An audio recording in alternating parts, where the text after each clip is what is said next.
My brother Dalton stood at our father's funeral, wearing Dad's Rolex while telling everyone how he'd carry on the family legacy.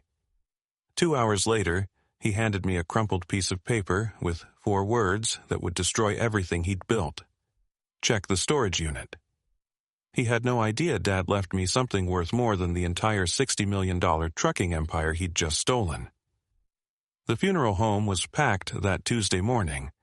300 people came to say goodbye to Wallace Harrington, the man who built a trucking empire from nothing. I sat in the front row with my wife Elena and our daughter Piper, watching my older brother Dalton work the room like he was at a business conference instead of our father's funeral. Wallace would have wanted us to celebrate his legacy, not mourn his passing, Dalton announced to a group of Dad's oldest business partners, his voice carrying that fake depth he used during board presentations. Harrington Freight Lines will continue to grow, I promise you that. He was already wearing Dad's Rolex. The man had been dead for 3 days, and Dalton had already raided his closet.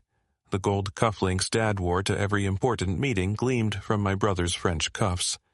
Even Dad's lucky pen, the one he used to sign the contract for his first truck in 1979, poked out of Dalton's suit pocket. "Vulture," Elna whispered beside me, her hand tightening on mine. "Mom would have hated this," Piper added, her 16-year-old eyes sharp with disgust as she watched her uncle glad hand another investor. She was right. Our mother Vera would have been appalled. But she'd been gone for 10 years now, taken by cancer when I was 28, and still trying to figure out my place in the family business.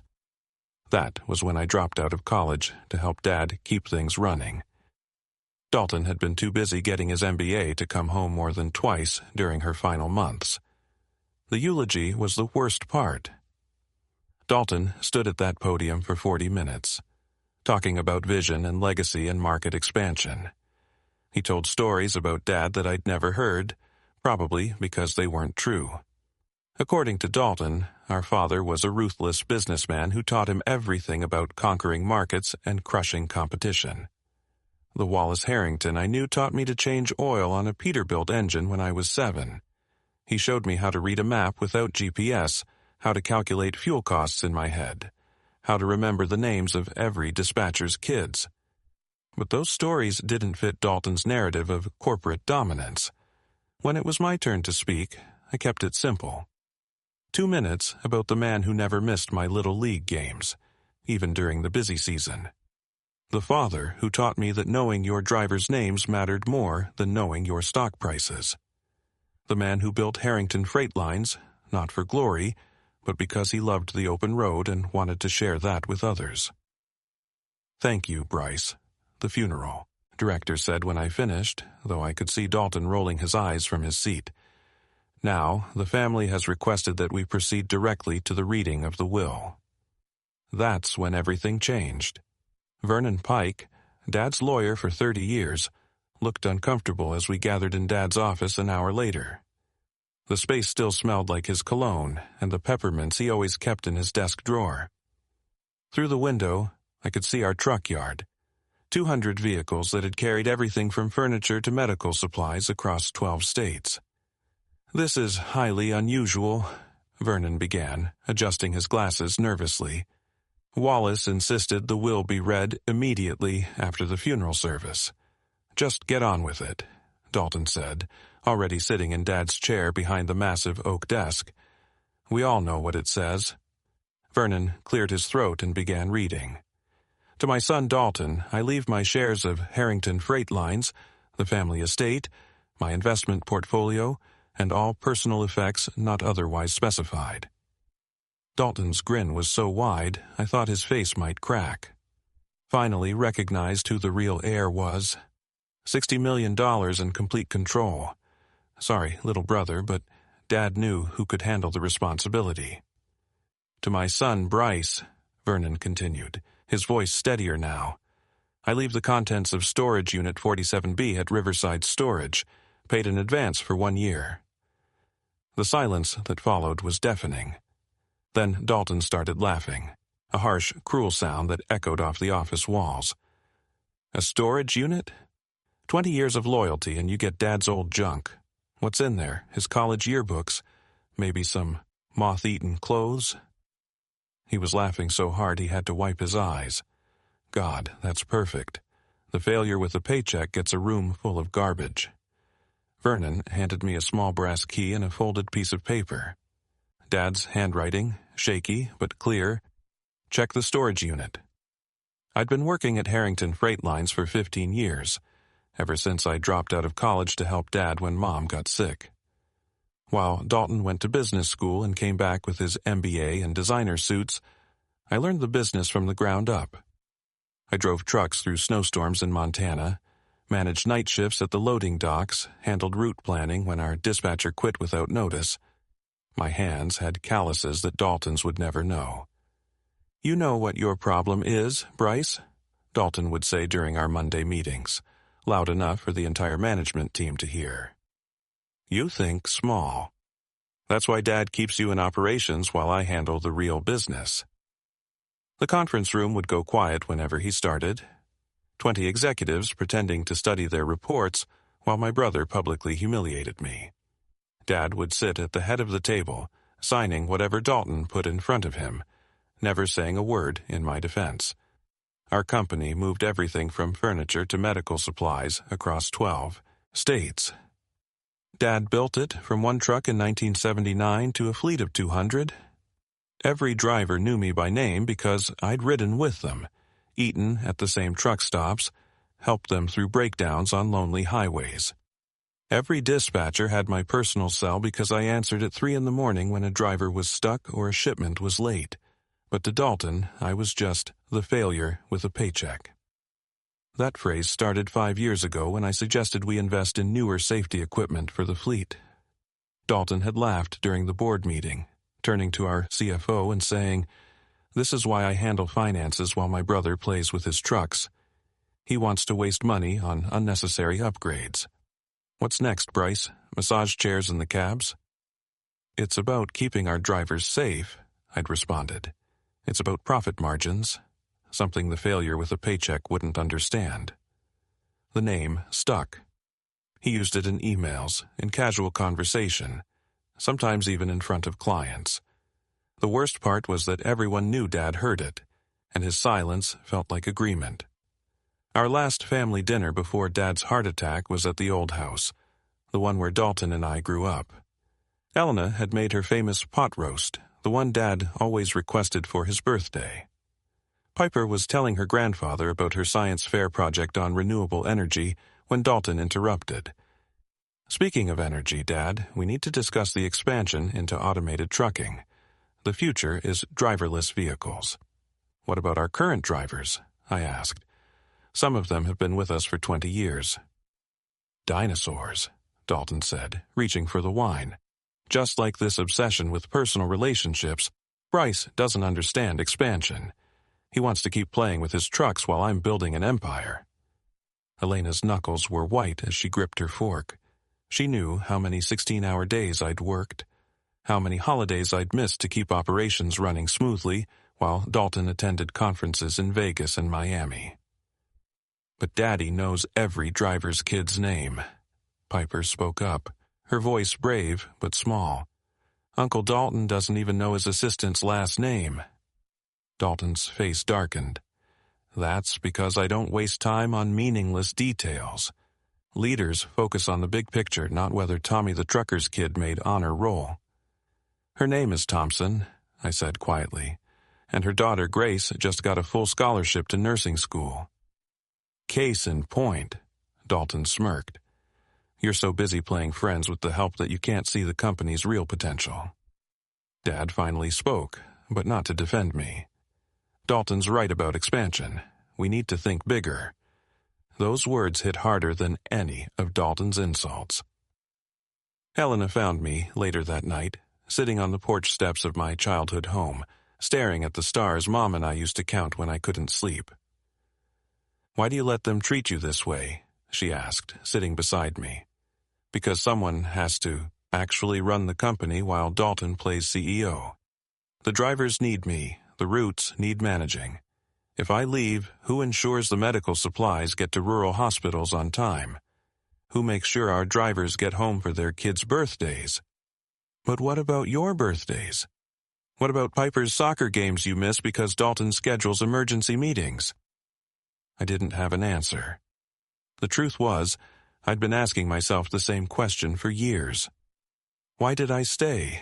Why did I accept being called a failure when I knew the company's operations inside and out? Maybe because somewhere, deep down, I kept hoping Dad would finally see me. Really see me. Not the college dropout or Dalton's little brother, but the son who'd given everything to keep his dream alive. 3 days after Dad's heart attack, he was gone. The funeral was packed with drivers, customers, competitors. Everyone who'd known Wallace Harrington came to pay their respects. Men who'd driven millions of miles for our company stood in their best suits, tears running down weathered faces. Dalton gave a 40-minute eulogy about legacy and vision, wearing Dad's watch and his gold cufflinks like trophies of war. I spoke for 2 minutes about the man who taught me to change oil at age 7. The will reading happened that same afternoon in Dad's office, the one with the view of the entire truck yard. Through the floor-to-ceiling windows I could see drivers preparing for their routes, the diesel engines humming their familiar rhythm. Vernon Pike looked uncomfortable as he adjusted his reading glasses, the legal documents trembling slightly in his hands. To my son Dalton, I leave my shares of Harrington Freight Lines, the family estate, my investment portfolio, and all personal effects not otherwise specified. Dalton didn't even try to hide his smile. Finally recognized who the real heir was. Vernon continued, his voice growing quieter. To my son Bryce, I leave the contents of Storage Unit 47B at Riverside Storage, paid in advance for 1 year. A storage unit? Dalton laughed so hard he nearly choked on his own saliva. 20 years of loyalty and you get Dad's old junk? What's in there, his college yearbooks? Vernon handed me a small key and a piece of paper with Dad's shaky handwriting, probably written from his hospital bed. Check the storage unit. I'll need you to clear out your office by Friday, Dalton said, already settling into Dad's chair like he'd been waiting for this moment his entire life. I'm promoting Terrence to operations director. We need someone with vision, not someone who wastes time memorizing truck drivers' birthdays. Terrence doesn't know the difference between a reefer unit and a flatbed, I said. He knows how to read a profit margin, that's all that matters. Dalton was already pulling files from Dad's desk, tossing aside photos of our family like they were trash. Oh, and Bryce? Your company credit cards are canceled effective immediately. Can't have former employees accessing company funds. Former employees? I'm not fired, I'm your brother. You're the failure with a paycheck, and now you don't even have that. Consider this your opportunity to finally grow up and find your own way. Elena was furious on the drive home. Her face was flushed red, and she gripped the dashboard like she wanted to tear it apart. 20 years, Bryce. You gave him 20 years of your life. You missed Piper's recitals, our anniversaries, your own birthdays, all for that company. Maybe there's something Dad wanted me to have, I said, though the words sounded hollow even to me. Your brother just stole $60 million from you, and the house you grew up in. The house where your mother taught you to ride a bike. She was right. The 2-story colonial where Mom had planted roses, where Dad had built us a treehouse, where I'd carved my initials in the basement wall, it all belonged to Dalton now. Even Mom's piano, the one she played every Sunday morning, was his to sell or trash as he pleased. That night, I couldn't sleep. I kept thinking about all those times Dad watched Dalton humiliate me. All those moments he could have spoken up, but didn't. The board meetings where Dalton called me worthless. The family dinners where he mocked my dedication to our drivers. The public events where he introduced Dalton as my successor, and me as my other son. Why would he leave me anything at all? Why not just write me out completely? I found myself in Piper's room at midnight, watching her sleep. She had school in the morning, her junior year of high school, and I wondered how I'd pay for her college now. Dalton had made sure I had no severance, no pension, nothing. Can't sleep? Elena whispered from the doorway. I keep thinking about what Dad used to say. Everything happens for a reason, Bryce. Sometimes you just can't see the reason yet. Your father said a lot of things, like when he promised you'd be partners with Dalton someday. Maybe the storage unit has family photos or something Mom wanted me to have. Elena walked over and took my hand. Whatever's in there, we'll face it together. We've built a life without their money before. We can do it again. But as I stood there in my daughter's room, watching her dream peacefully, I couldn't shake the feeling that Dad's note meant something more. 4 words. Check the storage unit. It was too specific, too deliberate for a man who never wasted words. At 2 a.m., I drove to Riverside Storage. It was one of those 24-hour places on the outskirts of town, near our first warehouse. The security guard nodded as I passed, probably used to people dealing with their grief in the middle of the night. Unit 47B was in the back corner, covered in dust and spider webs that looked like they'd been there for years. The lock was new, though. Dad must have been here recently, maybe even days before his heart attack. Inside, the unit looked like a museum of our company's history. Old filing cabinets lined one wall, their green paint chipped and fading. Boxes of photographs were stacked in neat rows, each labeled with years going back to 1979.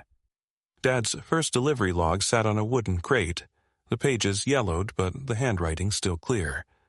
I almost turned to leave when I noticed something odd, fresh fingerprints on one dusty cabinet, like someone had opened it recently. Inside the top drawer was a manila envelope with my name written in Dad's careful script. Bryce, if you're reading this, I'm gone and Dalton has taken everything. That was always the plan. My hands shook as I kept reading. The storage unit suddenly felt too small, too quiet, like the whole world had shrunk to just me and these words. Your brother is brilliant at business, but blind to people. I've been watching him for years. The shortcuts he takes, the under-the-table deals he thinks I don't know about, the safety violations he covers up to save money. I have everything documented here, but more importantly, I've been building something else. Behind the cabinet was a wall of banker's boxes I hadn't noticed before, each labeled with a year from 2014 to 2024. My heart pounded as I pulled down the box marked 2015, contracts, deeds, bank statements, but not for Harrington Freight Lines. B&W Logistics LLC appeared on every document. B for Bryce, W for Wallace. I sank to the concrete floor, surrounded by papers that didn't make sense. How could there be another company? How could I not know about it? Dad's letter explained everything. 10 years ago, I started a shadow company with you as the silent partner. Every contract Dalton rejected as too small, every client he dismissed as not worth our time, I picked up under B&W. You know why I kept you in operations, because that's where the real relationships are built. While Dalton was having 3 martini lunches with investors, you were helping our drivers' families, learning our customers' needs, understanding what really makes a trucking company work. I opened box after box, each one revealing another piece of the puzzle. Contracts with small medical suppliers who needed reliable delivery to rural hospitals. Agreements with local manufacturers Dalton had called Mom and Pop worthless. Routes serving communities that weren't profitable enough for my brother's spreadsheets, but were lifelines for the people living there. Remember Thompson's daughter Grace, the one who just got into nursing school? B&W paid for her application fees. Remember when Rodriguez's wife needed cancer treatment? B&W made sure he had a route that got him home every night. Every driver Dalton pushed out, every good person your brother's policies hurt, they found a home with us. The 2020 box contained employee records. I recognized name after name. Drivers who'd supposedly quit, dispatchers who'd found better opportunities, mechanics who'd retired early. They were all working for B&W Logistics. I let Dalton think they were leaving because they were weak. He never questioned it because it fit his narrative that only the ruthless survive. Meanwhile, I was building you an army of the most loyal employees in the industry. The 2023 box held property deeds, warehouses in 6 states, all strategically located near Harrington facilities. Truck purchases, all late-model vehicles with the safety equipment I'd begged Dalton to buy. Maintenance facilities with state-of-the-art equipment. Every time Dalton bragged about cutting costs, I invested that money in B&W.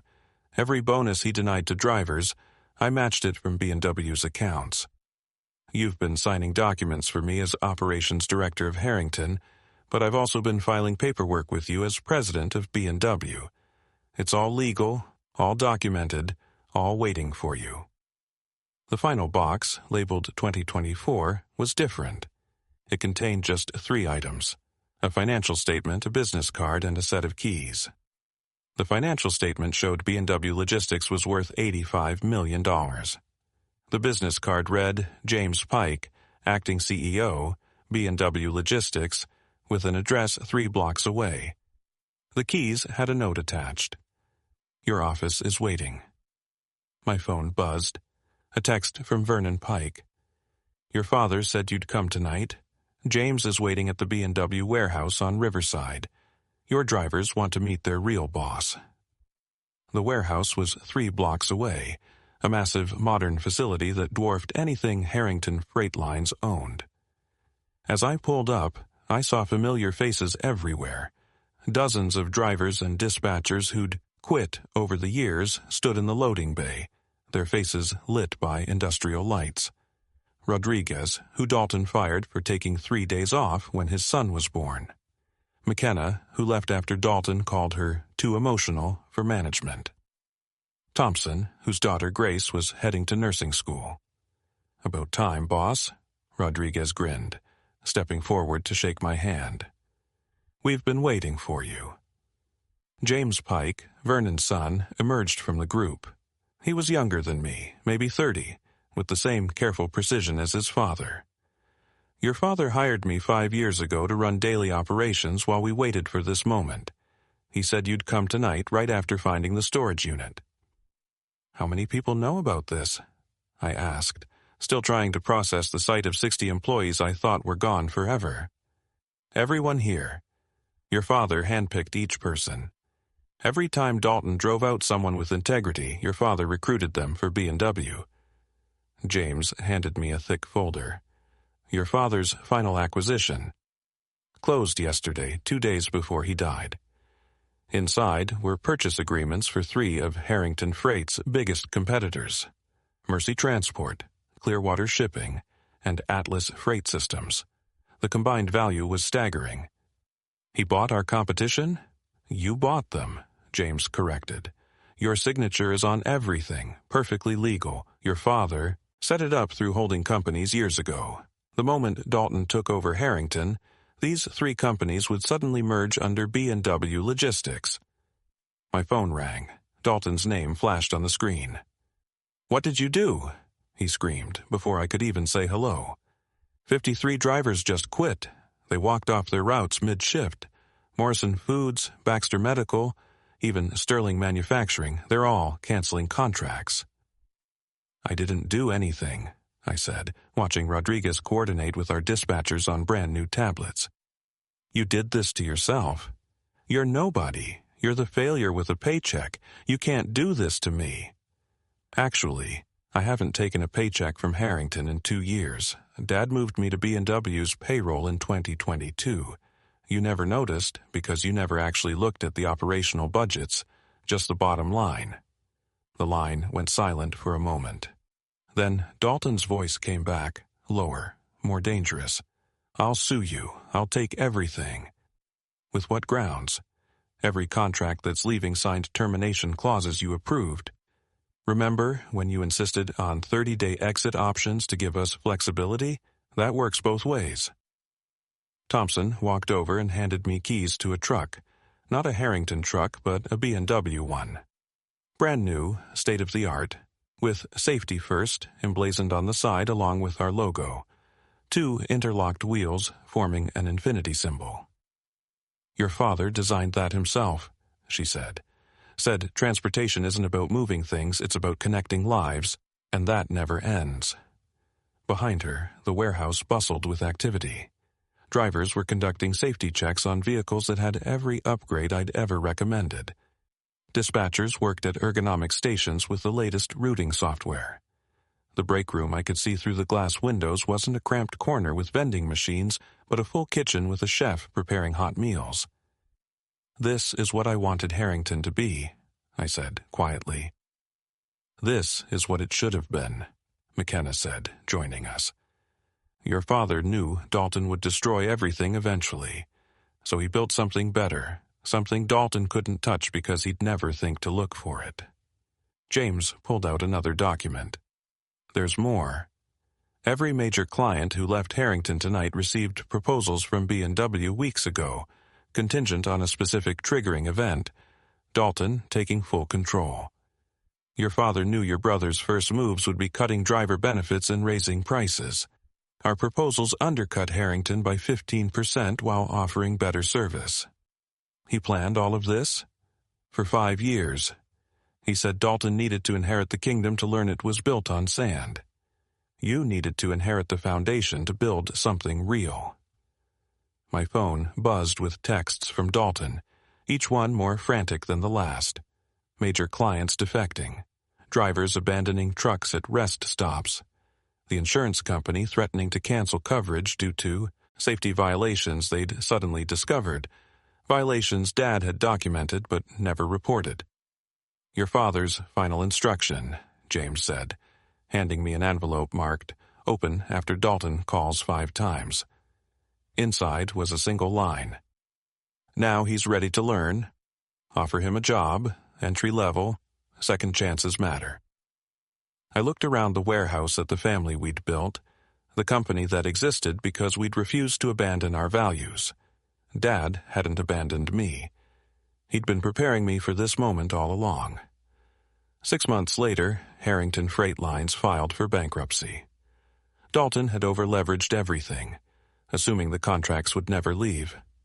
Without the drivers who actually knew the routes, without the relationships I'd spent 15 years building, he had nothing but trucks and debt.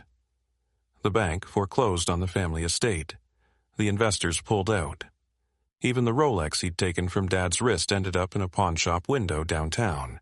He showed up at my office on a Tuesday morning. Not the cramped operations office at Harrington, but my real office at B&W headquarters, a converted warehouse that hummed with purpose and pride. He looked older than his 42 years, his expensive suit replaced with khakis and a polo shirt, his confident swagger reduced to hesitant steps. "You planned this," he said, slumping into the chair across from my desk. "Dad planned this. He knew you'd take everything, so he made sure everything wasn't worth taking. Why didn't he just give it to you directly?" I pulled out Dad's final letter, the part I'd never shared with anyone except Elena. "Dalton needs to fail on his own terms. It's the only way he'll learn. When he comes to you broken, offer him what I never could, a chance to start over, from the bottom. He's still my son. He's still your brother." "I need a job," Dalton whispered, the words clearly costing him everything. "I have an opening in dispatch, entry level. You'll report to Rodriguez." He stared at me, his pride fighting his desperation. "Rodriguez? The driver I fired?" "The dispatcher who manages our southwest routes. He's excellent at training new people. Patient, understanding. Everything a good teacher should be." "Everyone deserves a second chance," I said. "Even failures with paychecks." For the first time in our adult lives, Dalton's eyes filled with tears. "I called you that for years. And now you understand how it feels. But here's what Dad knew that you're about to learn. Everyone fails. The difference is what you build from that failure." Piper was right that night at our last family dinner. I did know every driver's kid's name. That's what Dad understood, and Dalton never did. Business isn't about numbers or empire building, it's about people. It's about Thompson working extra shifts to put her daughter through nursing school. It's about Rodriguez getting home to tuck his kids into bed. It's about McKenna having the chance to show her leadership skills despite not having an MBA. The storage unit is still paid up for another 6 months. I go there sometimes, sitting among Dad's old files, reading his notes from over the years. One stands out, written the day Dalton called me a failure in front of the entire board. Bryce stayed late to help driver Thompson fix his daughter's wheelchair ramp. Dalton stayed late to find legal ways to cut benefits. One son builds empires, the other builds loyalty. Time will tell which matters more. Dad knew exactly what he was doing, keeping me in operations, letting Dalton think he'd won. Every insult, every humiliation, Dad was letting his oldest son reveal exactly who he was while secretly documenting everything for the moment of truth. Last week, Elena and I drove past the old Harrington facility. It's a shopping center now, a chain of stores that will probably close within 5 years. But 3 blocks down, the B&W Logistics sign lights up the skyline. Our drivers make 30% more than industry standard. Our safety record is impeccable, and every single employee knows they matter. "You know what your problem is, Bryce?" Elena asked, mimicking Dalton's old tone as we stood looking at our company. "What's that?" "You think about people first. That's why your father made you the real heir while your brother got the illusion." She was right. Dalton inherited what he thought was everything. I inherited what actually mattered. The relationships, the trust, the knowledge that every mile driven and every package delivered represents someone's livelihood, someone's family, someone's future. The note is framed in my office now, those 4 words in Dad's shaky handwriting. "Check the storage unit." Below it, I added my own. "Legacy isn't what you take, it's what you build." Dalton starts his training tomorrow. Rodriguez says he's been studying route maps all week, actually asking questions about the drivers' families. Maybe there's hope for him yet. Dad believed there was. And if I've learned anything from this journey, it's that Wallace Harrington was usually right about the things that mattered. Sometimes the biggest gifts come in the smallest packages. Sometimes what looks like nothing is actually everything. And sometimes you have to lose what you thought you wanted to find what you actually need.